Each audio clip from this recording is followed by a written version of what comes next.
नमस्कार दोस्तों, मैं Navjot Singh SB news India Hisar से।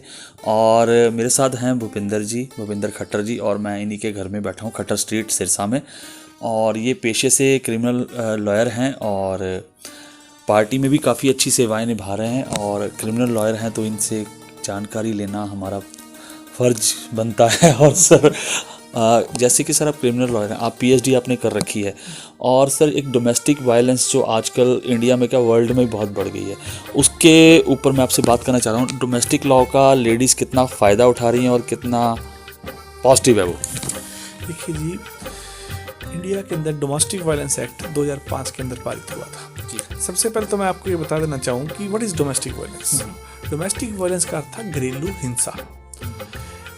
जब भी किसी महिला की शादी होती थी तो उसके पश्चात उसके हस्बैंड के द्वारा, सास के द्वारा, ससुर के द्वारा या देवर या अन्य परिवार के सदस्य के द्वारा उसके साथ डिमांड ऑफ डॉरी की जाती थी, या उसको फिजिकल रूप से या मेंटली रूप से किसी भी प्रकार से टॉर्चर किया जाता था, तो वो घरेलू हिंसा की श्रेणी के अंदर आता था। और ऐसी स्थिति के अंदर इस एक्ट के तहत उसको यह अधिकार प्रदान किया गया है कि वह घरेलू हिंसा में दबे नहीं, बल्कि वह कोर्ट के समक्ष आकर अपनी बात रखे कि उनके साथ इस प्रकार का व्यवहार उनके हस्बैंड या उसके हस्बैंड किसी भी परिवार के साथ किया जा रहा है, तो उसे जो है घरेलू हिंसा की श्रेणी के अंदर रखा गया था जी। तो जी सर, तो खट्टर साहब की चाय पी रहा हूँ भाई। जी सर, तो उसे घरेलू हिंसा की श्रेणी में रखा गया था जी। इसके लिए स्टेट गवर्नमेंट के द्वारा प्रोटेक्शन ऑफिसर की नियुक्ति की गई थी। If any woman who have any complaint या suffer from any injury, whether it is a physical injury or a mental injury, she can file a complaint before the protection officer. और magistrate के द्वारा protection officer से जो है report मांगी जाती है कि वाकई ही इसके साथ कोई घरेलू हिंसा घटित हुई है जी। उसके पश्चात जो है महिला को अधिकार प्रदान किया गया है कि वो डोमेस्टिक वायलेंस एक्ट के तहत सेक्शन 12 के अंदर जो है एप्लीकेशन मूव मैजिस्ट्रेट को कर सकती है जी। और जब मैजिस्ट्रेट को एप्लीकेशन आती है तो उसके पश्चात मैजिस्ट्रेट प्रोटेक्शन ऑफिसर से रिपोर्ट मंगाता है कि whether really she suffer from this type of incident. अगर रिपोर्ट आने के पश्चात उसे लगता है कि वाकई इस महिला के साथ घरेलू हिंसा हुई है, तो वो तुरंत प्रभाव से जिन जिन व्यक्तियों के खिलाफ जो है कंप्लेंट दायर की गई है उन्हें समन कर देता है। ओके, तो सर इसका कोई नाजायज फायदा भी काफ़ी लेडीज़ ने उठाया है, तो उसके लिए सरकार ने क्या कड़े नियम बनाए हैं? देखो जी, अभी रिसेंटली घरेलू हिंसा में तो नहीं, लेकिन मैं कहना चाहूँगा कि जो रेप के मामले हैं इसके अंदर जो कठोर कानून बनाया हुआ है, लेकिन इसके दुरुपयोग भी हो रहे हैं। वो दुरुपयोग कैसे हो रहे हैं? ब्लैकमेलिंग जो है आजकल इस कानून के माध्यम से जो है महिलाएं जो हैं वो ग्रुप बनाकर जो है ब्लैकमेलिंग करती हैं। ये एक जाल है जो महिलाओं के द्वारा या उनके किसी साथियों के द्वारा कई बार बिछाया जाता है, जो रिसेंटली केस हमारे सामने आ भी रहे हैं। उसमें जो है उनको फंसाया जाता है और उसके पश्चात उनसे पैसों की मांग की जाती है। इस पर हमारी जो है माननीय सुप्रीम कोर्ट, हाई कोर्ट ने क्लियर कर दिया है कि अगर कोई ऐसी महिला पाई गई या ब्लैकमेलिंग करती पाई गई, क्योंकि आजकल जो रीसेंट ट्रेंड है वो क्या होता है कि पहले पर्चा दर्ज करवा दिया जाता है अंडर सेक्शन 376 में। जब पर्चा दर्ज हो गया उसके पश्चात कुछ समय बाद उनसे कॉम्प्रोमाइज हो जाता है और महिला अपने बयान से मुकर जाती है कि मेरे साथ इसने कोई भी जबरदस्ती नहीं की। इसको रोकने के लिए जो है हमारे माननीय हाई कोर्ट के द्वारा दिशा निर्देश दिए गए हैं कि अगर कोई महिला ऐसी करती पाई गई है तो तुरंत प्रभाव से उसके ऊपर FIR दर्ज की जाए, ताकि इस जो है दुरुपयोग को रोका जा सके। तो सर ये पकड़ना कितना मुश्किल होता है कि ये लेडी सच बोल रही है या झूठ बोल रही है?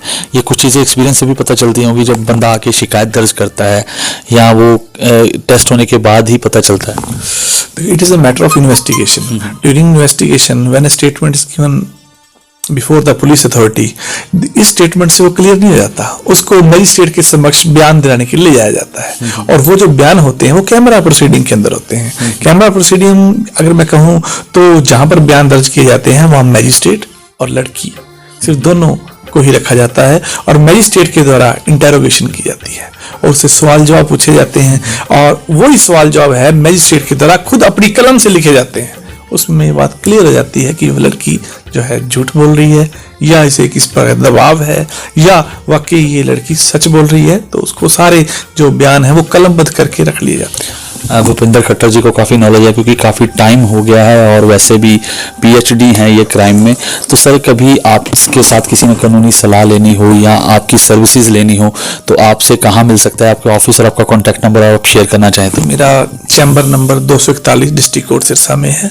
इसके अलावा खट्टर स्ट्रीट राम कॉलोनी में मेरा ऑफिस भी है।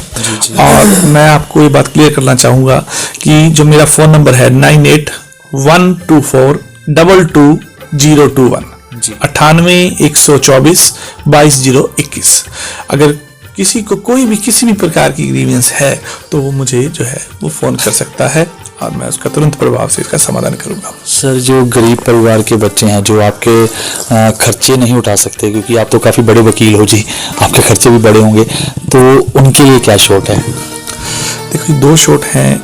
एक तो हमारी सरकार के द्वारा मुहिम चलाई गई है जो डिस्ट्रिक्ट लीगल सर्विस अथॉरिटी है, उसके माध्यम से अगर if any person who have no sufficient mean to pay the court fees to pay the advocate fees, वो एक एप्लीकेशन मूव कर सकता है उस अथॉरिटी को।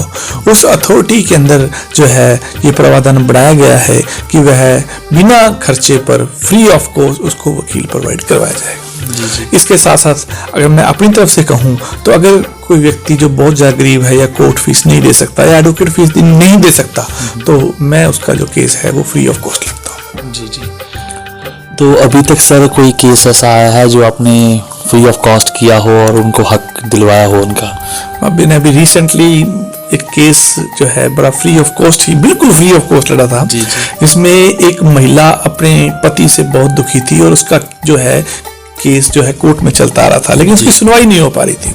मैं उसने जो है मेरे से संपर्क किया और वो इतनी मतलब गरीब थी महिला कि उसके 2 बच्चे थे, ना तो उनकी फीस दे पा रही थी और ना ही वो अपना घर का गुजारा है बहुत मुश्किल से चला रही थी। मैंने तुरंत प्रभाव से उसका केस लेते हुए उसके केस को डील किया और 3 महीने के अंदर ही उसको 35 लाख रुपए की राशि जो है दिलवाई। मतलब लखपति बहुत जल्दी बना दिया आपने। बिल्कुल एब्सोल्युटली राइट जी। तो सब ये जब दुआएं मिलती हैं, ब्लेसिंग्स मिलती हैं तो कैसी खुशी होती है? देखो जी हम तो इस पेशे में हैं, कहीं हमें दुआएं भी मिलती है और कहीं हमें बददुआएं भी मिलती है।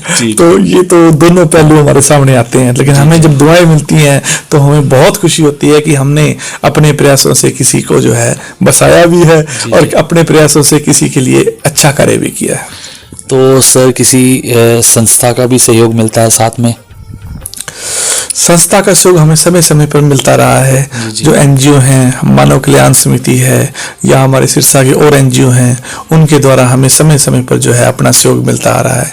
तुरंत हमें इसके अलावा हमें जो है जो हमारे लीगल कैंप है वो लगते हैं, हम गांव-गांव जाकर जो है लोगों के इस बारे में जागरूक भी करते हैं कि आपके अधिकार क्या हैं, आपके दायित्व क्या हैं, आपको क्या सुविधा कानून से मिल सकती है। जैसे ये अभी बात आई कि स्टेट लीगल सर्विस अथॉरिटी, मैं डिस्ट्रिक्ट मेंबर रहा हूँ स्टेट लीगल सर्विस अथॉरिटी का, तो उसके माध्यम से हमें जो है समय समय पर गाँव में जाकर उनको जागरूक भी किया है कि जो है आपको कानूनी सहायता मुफ्त मिल रही है। अगर कोई गरीब व्यक्ति है या कोई महिला है जिसके पास पैसे नहीं हैं तो वो जो है डिस्ट्रिक्ट लीगल सर्विस अथॉरिटी का लाभ उठा सकती है। बड़ा अच्छा लगा आपसे मिलकर, आपसे ज्ञान लेने के, और इसी तरह आप सर सेवा करते रहें। मैं Navjot Singh, SP news India, Vikas cameraman के साथ।